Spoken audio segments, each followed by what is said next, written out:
இன்னைக்கு வரைக்கும் truth சோஷியலில் Trump இந்த 2 நாள் வருகையை பற்றி ஒரு வரியும் எழுதாமல் இருப்பதே ஒரு நல்ல அறிகுறி, நல்ல சமிக்ஞைன்னு நான் நினைக்கிறேன். இல்ல சார், இன்னொன்று சமீபத்தில் அந்த செய்தியில கூட அமெரிக்காவினுடைய முக்கிய கூட்டாளி லிஸ்ட்ல இந்தியாவை வந்து சேர்த்திருக்காங்க America. which is excellent. Sir, இன்னொன்று இந்த வருகையில வந்து இந்த உக்ரைன் போர் தொடர்பா இந்தியா எதுவுமே கருத்து தெரிவிக்கல அப்படின்றத நம்ம பார்க்குறோம். அதற்கான காரணம் என்னவா இருக்கும் சார்? இல்லை, நம்ம என்ன கருத்து தெரிவிக்கல, நாம சொல்லியிருக்கோமே, அமைதி வரணும், பேச்சுவார்த்தைகள் மூலமாக அமைதி எட்ட வேண்டும், போர் வந்து ஒரு தீர்வு கிடையாதுன்ற நம்ம தொடர்ந்து சொல்லிக்கிட்டு வரோம்.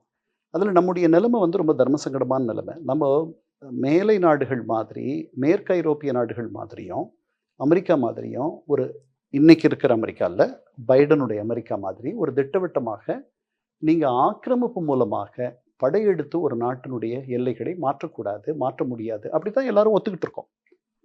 2 உலகப் போரே அது வந்து பலவந்தமாக நாடுகளுடைய எல்லைகளை மாற்ற சில பெரும் சக்திகள் முயற்சி செய்ததுனால வந்த போர்கள். அப்படிலாம் இருக்கக்கூடாது. எதுவுமே பேச்சுவார்த்தை. இப்போ நான் உங்கள் வீட்டுக்கு வரேன் அப்படின்னா உங்கள் ஒப்புதலோடு வர்றதுன்றது வேற, உங்களை மீறி வர்றதுன்றது வேற, இல்லையா? ஸோ மேலை நாடுகள், மேற்கு ஐரோப்பிய நாடுகள் ரஷ்யாவை மிக கடுமையாக கண்டனம் செய்திருக்கின்றன.